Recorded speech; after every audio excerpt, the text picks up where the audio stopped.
মুফতি সাহেব হুজুর যদি বলতেন, মুফতি সাহেব হুজুর যদি বলতেন যে 20,000 টাকার নিচে আমি কিন্তু দাওয়াত নিচ্ছি না বাবা,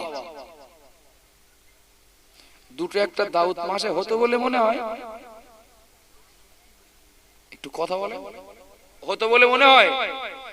আমারে বাবাজি বললেন নিয়ে উঠতে পারতেন না, নিয়ে দাওয়াত নিয়ে উঠতে পারতেন না। কেন না?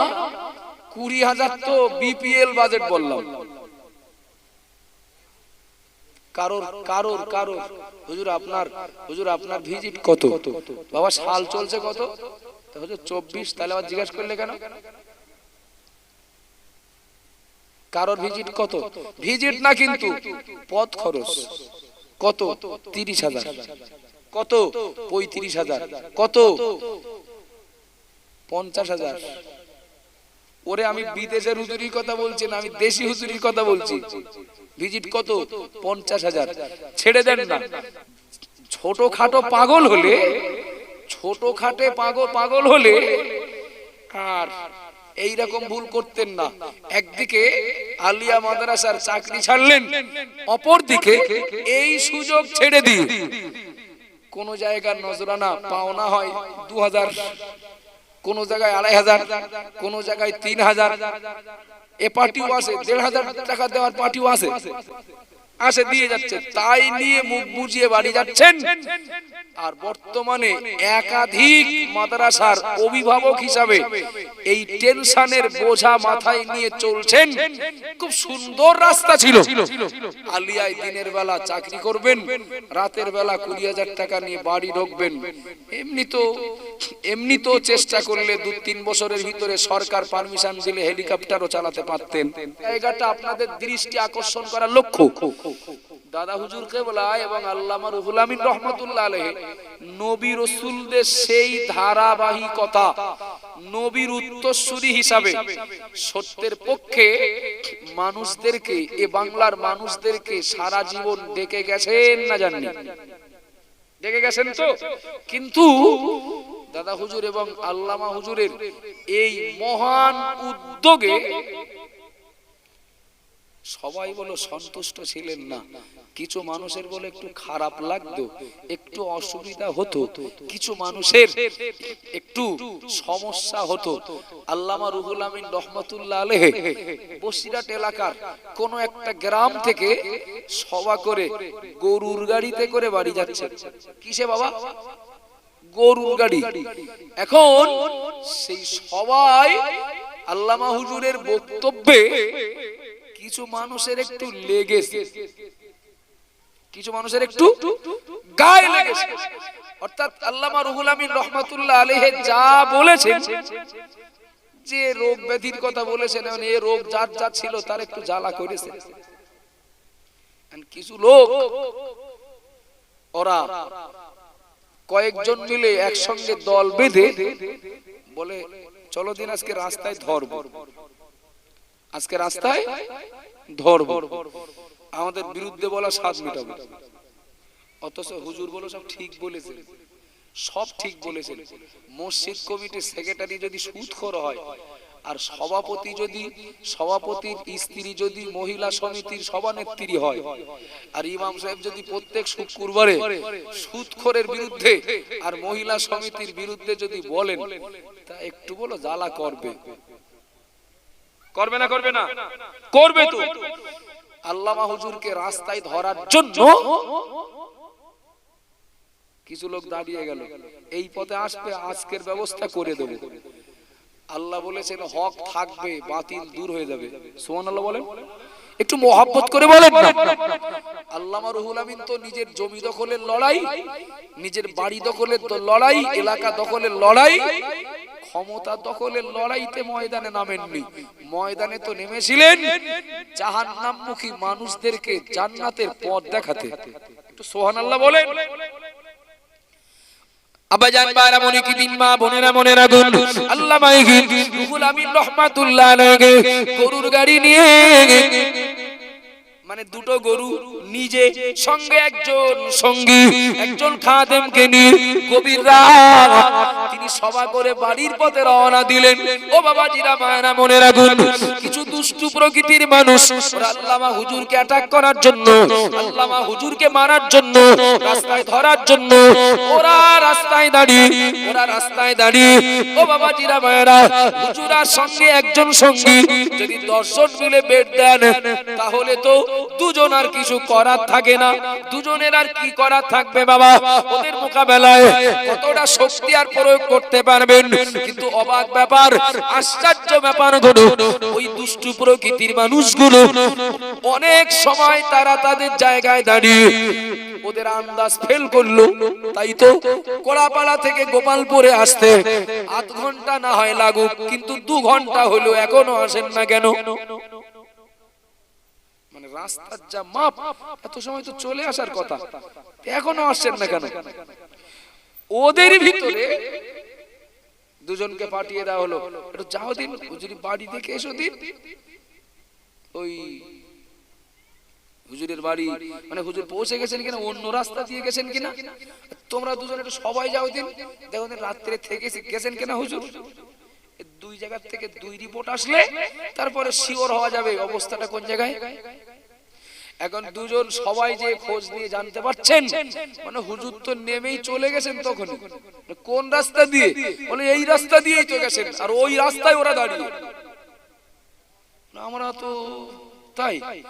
এখন সে যে দুজন বাড়ি গিয়েছে খোঁজ নিতে, আল্লাহু আকবার আল্লাহু আকবার, বাড়ি যে খোঁজ যে এরা দেখতে পাচ্ছে হুজুর আল্লামা গরু গাড়ি রেখে তিনি জামা কাপড় খুলছেন বা বিশ্রামের প্রস্তুতি নিচ্ছেন। আর একটুখানি জোরে হবে। এরা দুজন শত্রু না বন্ধু? শত্রু। এরা তো সেই রাস্তা আটকানো পার্টিদের মধ্যে দুজন। এরা যে পুরো নাটক শুরু করলে, হুজুর ভালোভাবে পৌঁছে গেছেন তো হুজুর, কোনো অসুবিধা হয়নি তো? আল্লামা ইবনে রুহুল আমিন রাহমাতুল্লাহ আলাইহি হুজুর বললেন, বাবা আমি ভালোভাবে পৌঁছেছি, আল্লাহ পৌঁছে দিয়েছেন, তবে বাবা তোমরা কয়েকজন এত রাত্রে রাস্তায় দাঁড়িয়ে কি করছিলে? শুনছেন না মনোযোগী? ও বাবা, ওগো বাবা, আমি বড় মাওলানা, আমি রুহুল আমিন, আমি তো নিরাপদে পৌঁছেছি, আল্লাহ পৌঁছে দিয়েছেন, কিন্তু আসার সময় দেখলাম তোমরা কজন রাস্তায় দাঁড়িয়েছিলে এত রাত্রে ফাঁকা জায়গায়, কি করছিলে? কি বোঝা গেল? হুজুর কোন দিক থেকে গেছেন? হুজুর কোন দিক থেকে গেছেন? আচ্ছা, গরুর গাড়ি কি একটুখানি চোখে দেখা যায় না? গরু কি তার থেকে ছোট যে খালি চোখে দেখা যাবে না পাওয়ারওয়ালা চশমা ছাড়া? আল্লামা হুজুর বললেন, আসার সময় দেখি তোমরা কজন রাস্তার ধারে দাঁড়িয়ে আছো, আমি তো তোমাদের দেখতে দেখতে চলে আসলাম, অথচ যে কটা পার্টি দাঁড়িয়ে ছিল একজনও হুজুরকে দেখতে পাইনি। একটু সুবহানাল্লাহ বলেন, আরো জোরে বলুন সুবহানাল্লাহ। ও বাবাজিরা, ভাইরা, মনে রাখুন, ও গো মা বোনেরা, মনে কে দিন, হকের পক্ষে সংখ্যায় হয়তো লোক থাকবে কম, কিন্তু মদত থাকবে তো আল্লাহর। ও বাবাজিরা, ভাইরা, মনে রাখুন, 313 জন সৈন্য 1000 সৈন্যের মোকাবেলায় সংখ্যায় তো জেতা সম্ভব হয়নি, 313 পক্ষে তো আল্লাহর মদত ছিল। 700 সৈন্যের মোকাবেলায় উহুদের যুদ্ধের ময়দানে 700 সৈন্যের মোকাবেলায় 3000 সৈন্য, 700 সৈন্য কোনদিন 3000 সৈন্যের মোকাবেলায় শক্তিতে জিততে পারে না। 700 সৈন্যের পক্ষে আল্লাহর মদত ছিল। ও বাবাজিরা, ভাইরা, মনে রাখুন, এরা সবাই দল বেঁধে আল্লামা হুজুরের বাড়িতে গিয়ে এরা অন্যায় স্বীকার করে, এরা তওবা করে হুজুর আল্লামার ভক্ত হয়ে গেল। একটু মহব্বতে বলেন। এত সময় ধরে যা বললাম আমি, তাতে করে কি মনে হচ্ছে? আমরা যদি নবী রাসূলদের রেখে যাওয়া রাস্তার পথের পথিক হই, তা কি আমরা কি নিশ্চিন্তায়, নির্ভাবনায়, বিনা হুমকিতে, বিনা মারে, বিনা মোকাবেলায় স্বস্তিতে জীবন যাপন করতে পারবো? না ওই ঝড় আমাদের উপরেও আসবে? আমাদের উপরে। আমরা যদি নবী রাসূলদের সেই নীতি আদর্শের উপরে, বিশেষ করে আমাদের নবী মুহাম্মদুর রাসূলুল্লাহ সাল্লাল্লাহু আলাইহি ওয়াসাল্লামের দেখানো পথে সাহাবা তাবেঈন তাবা তাবেঈন ইমাম মুস্তাহিদ পিরানে তরিকাত বুজুরগানে দ্বীন হুজুরদের দেখানো পথে আমরাও যদি প্রতিষ্ঠিত থাকি, বুঝতে হবে ও বিপদ আমাদেরও আসবে। আমাদেরও কাফের গাল শুনতে হবে, আমাদেরও মুনাফিক গাল শুনতে হবে, আমাদেরও জাহান্নামী হয়ে গেছি এ সার্টিফিকেট পেতে হবে। কথা বলেন ঠিক না ভুল? আমাদেরও মারার জন্য রাস্তায় গাড়ি বেড দেবে। আর যদি এগুলো হয় তাহলে বুঝতে হবে আমাদের চলার পথ ঠিক আছে। কি ভুল বললাম নাকি? চলার পথ ঠিক আছে। কেন বলেন দিন ঠিক আছে? যে ইমাম আজমের যা হয়েছিল, মুজাদ্দিদুজ জামানের যে সমস্যায় পড়তে হয়েছিল, আল্লামা হুজুরকে যে সমস্যায় পড়তে হয়েছিল, আমার উপরেও যদি সেই সমস্যা আসে তাহলে বুঝবো আমরা তাদেরই রেখে যাওয়া আদর্শের উপরে প্রতিষ্ঠিত আছি, তাই আমাদের একই পুরস্কার পাওনা হচ্ছে। কথা বলেন ঠিক বলছি না ভুল বলছি? বাবা, সাধনা করে ওরে আজকের আমার এক বন্ধু, আমি নাম করেই বলি, আঞ্জুমানে ওয়াইজিনের একজন সদস্য, এবং আপনারা অনেকে জানেন, আমার ইউটিউবার ভাইরা অনেকে জানেন, মাওলানা আব্দুল মাতিন, দুর্গাপুরে বাড়ি, সারাপুর দুর্গাপুর। ও সহজে বলছি চাকরির জন্য পরীক্ষা দিয়েছিল, তো আজকে সন্ধ্যা 6টার সময় সেই প্যানেলটা, সেই লিস্টটা বার হওয়ার কথা, 10 মিনিট আগে ফোন করে বলছে আমার বিরাট মাথার যন্ত্রণা হচ্ছে। মানে কি আসবে তার তো ঠিক নেই, কি আসবে তার ঠিক নেই। ও তো গেল আপনার হাই স্কুলে কিংবা প্রাইমারি স্কুলে চাকরি, বর্তমানে একটা সিভিক ভলেন্টিয়ার্স হতেও হাজার হাজার টাকা ঘুষ দেওয়ার জন্য কত যুবক রেডি আছেন না নেই? আছেন তো। পোস্ট অফিসে একটা চাকরি নেবেন, পোস্ট অফিসে একটা চাকরি নেবেন, হয়তো মাইনে 15-20 হাজার টাকা, 2-3 লাখ টাকা ঘুষ দিয়েও ওই চাকরিটা নেওয়ার কত চাকরি পদ প্রার্থী আছেন না নেই? আছে তো। মুফতি সাহেব কত বড় পাগল, আলিয়া মাদ্রাসার মতো বাংলার নয় ভারতবর্ষের এক বিখ্যাত বিশ্ববিদ্যালয়ে তিনি কর্মরত থাকাকালীন ছেড়ে দিয়ে চলে আসলেন। লোক চেয়ে পায় না আর পেয়ে ছেড়ে দিলেন, তাহলে মানুষটাকে কি পাগল বলবেন না আল্লামা হুজুরের যোগ্য উত্তরসূরি বলবেন? আমার কথা বোঝা যাচ্ছে কি বাবা? আল্লামা হুজুরকে দাদা হুজুর কি বলেছিলেন? বাবা, যদি ওখানে চাকরি করো তোমার আয় রোজগার হবে, তোমার গাড়ি বাড়ি হবে, তোমার দিনকাল রাজকীয় ভাবে চলবে, কিন্তু বাংলার পথ হারা মানুষগুলোর পথ কে দেখাবে? বিশ্বাস করুন বাবা, বর্তমান জামানাতে, বর্তমান এই সময়ে বক্তাদের যা দাম, একটা সাধারণ একটা মনে করেন একটা ছোটখাটো বক্তা, ওই মাসে মানে একদিনে 2টো সভা না, প্রত্যেক দিনে একটাও না, মাসে 15টা করে যদি সভা করে, তো ওই গ্রামে যে লোকটা হাই স্কুলে চাকরি করে তার থেকে এ হুজুরির আয় বেশি। কথা বলেন ঠিক বলছি না ভুল বলছি? আর যদি একটু অস্ত্রের ধার থাকে, যদি একটু অস্ত্রের ধার থাকে, তাহলে তো 6 মাসে খুব সহজে 20-30 লাখ টাকা ইনকাম করা কোনো ব্যাপার না। ঠিক বলছি না ভুল বলছি? আচ্ছা বলবেন বাবা, মুফতি আপনাদের অসুবিধা হচ্ছে নাকি? মুফতি সাহেব হুজুর যদি বলতেন যে 20,000 টাকার নিচে আমি কিন্তু দাওয়াত নিচ্ছি না বাবা, 2টো একটা দাওয়াত মাসে হতো বলে মনে হয়? একটু কথা বলে হতো বলে মনে হয়? আমারে বাবাজি বললেন নিয়ে উঠতে পারতেন না, নিয়ে দাওয়াত নিয়ে উঠতে পারতেন না। কেন না? 20,000 তো বিপিএল বাজেট বললাম। কারোর কারোর কারোর হুজুর আপনার ভিজিট কত? বাবা সাল চলছে কত? হুজুর 24। তাহলে আবার জিজ্ঞাসা করলে কেন? কারোর ভিজিট কত? ভিজিট না কিন্তু পথ খরচ কত? 30,000। কত? 35,000।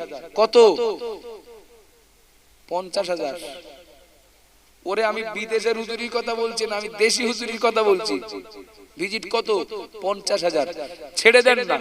মুফতি সাহেব যদি বলতেন 10,000 টাকার নিচে আমি একটা সভাও করি না, দিন যদি দুটো করতেন 20,000, মাসে কত? মাসে 6 লাখ টাকা। 1 লাখ বাদ দেন খরচ, 5 লাখ থাকতো। আচ্ছা ছোটখাটো পাগল হলে, ছোটখাটে পাগল হলে আর এইরকম ভুল করতেন না। একদিকে আলিয়া মাদ্রাসার চাকরি ছাড়লেন, অপর দিকে এই সুযোগ ছেড়ে দিয়ে কোন জায়গার নজরানা পাওনা হয় 2,000, কোন জায়গায় 2,500, কোন জায়গায় 3,000। এ পার্টিও আছে 1,500 টাকা দেওয়ার পার্টিও আছে, আসে দিয়ে যাচ্ছে, তাই নিয়ে মুখ বুঝিয়ে বাড়ি যাচ্ছেন। আর বর্তমানে একাধিক মাদ্রাসার অভিভাবক হিসাবে এই টেনশনের বোঝা মাথায় নিয়ে চলছেন। খুব সুন্দর রাস্তা ছিল, আলিয়ায় দিনের বেলা চাকরি করবেন, রাতের বেলা 20,000 টাকা নিয়ে বাড়ি ঢুকবেন। এমনি তো চেষ্টা করলে 2-3 বছরের ভিতরে সরকার পারমিশন দিলে হেলিকপ্টারও চালাতে পারতেন। কিন্তু যারা যারা প্রকৃতপক্ষে আল্লাহর প্রিয় মাহবুব বান্দা বা তাদের উত্তরসূরি, তাদের লক্ষ্য, তাদের দৃষ্টিভঙ্গি নবী রাসূলদের মতোই। সুবহানাল্লাহ বলেন, একটু মহব্বত করে বলেন না সুবহানাল্লাহ। তিনি চাকরির তুলনায় রাত গেলে 10-20 হাজার টাকা পার জলসা থেকে নজরানার তুলনায় বেশি মনোযোগ দিয়েছেন মাদ্রাসা বিস্তারের ব্যাপারে, বেশি মনোযোগ দিয়েছেন তিনি, বেশি মনোযোগ দিয়েছেন প্রতিষ্ঠান করার ব্যাপারে, মসজিদের সংখ্যা বাড়ানোর ব্যাপারে তিনি মনোযোগ দিয়েছেন। এ সমাজে ধর্মহারা মানুষগুলোকে ধর্মপথে আনার ব্যাপারে আমি বলবো বাবা, তিনি পাগল নন, তিনি পাগল নন, তিনি আসলে বড় বুদ্ধিমান মানুষ। তাই তিনি চিন্তা করেছেন যে আমি যদি 10 বিঘা নিজস্ব জমি কিনি, এটা আমার জন্য যত বড় সম্পদ। 10টা ছেলে আমার প্রচেষ্টায় যদি হাফেজ মাওলানা মুফতি হয়, 10 বিঘা জমির তুলনায় এ সম্পদ অনেক দামি সম্পদ। পাগল না, অনেক বড় বুদ্ধিমান। চলেন কথা বলতে বলতে শেষ পর্যন্ত যে জায়গায় এসে গেলাম, আমার বক্তব্যের প্রসঙ্গ ঠিক রেখেই বলছি। বিশ্বাস করুন, যে মানুষটা দিন রাত জাতির জন্য, কওমের জন্য, মাযহাবের অস্তিত্ব টিকিয়ে রাখার জন্য, সিলসিলার অস্তিত্ব টিকিয়ে রাখার জন্য কখনো 500, কখনো 550, কখনো 600, কখনো 700 সুগার নিয়ে, টলমল দেহ নিয়ে এ প্রান্ত থেকে ও প্রান্তে ছুটছেন। আহারে কত নিষ্ঠুর তোরা! এ মানুষটাকেও কাফের বললি। এত বড় একজন যোগ্য আলেম, মুফাসসিরে কোরআন, হাজার হাজার আলেমের ওস্তাদ, তাকেও তোরা জাহান্নামী বললি, তাকেও তোরা শয়তানের আমির বললি। বিশ্বাস করুন বাবা, যে ঘরে মাল থাকে, চোর ডাকাত সেই ঘরের, কি যে ঘরে মালপত্র থাকে না, চোর ডাকাত সেই ঘরে যায়। যে ঘরে মাল থাকে, চোর ডাকাত বলো সেই ঘরেই থাকে। যে গাদায় ধান থাকে, ইঁদুর বলো সেই গাদায় লাগে। কথা বলেন ঠিক না ভুল? এরপরেও বলবো, আমি মুফতি সাহেবের কথাটা উদাহরণস্বরূপ বললাম। আমরাও যারা হাফেজ না, আমি মাওলানা না, আমি মুফতি না, আমি হাজী সাহেব না, আমি একজন ধর্মপরায়ণ। বিশ্বাস করুন, আপনার গ্রামের ধর্মহারা মানুষদের কাছে আপনি কখনো কখনো আসামি হবেন।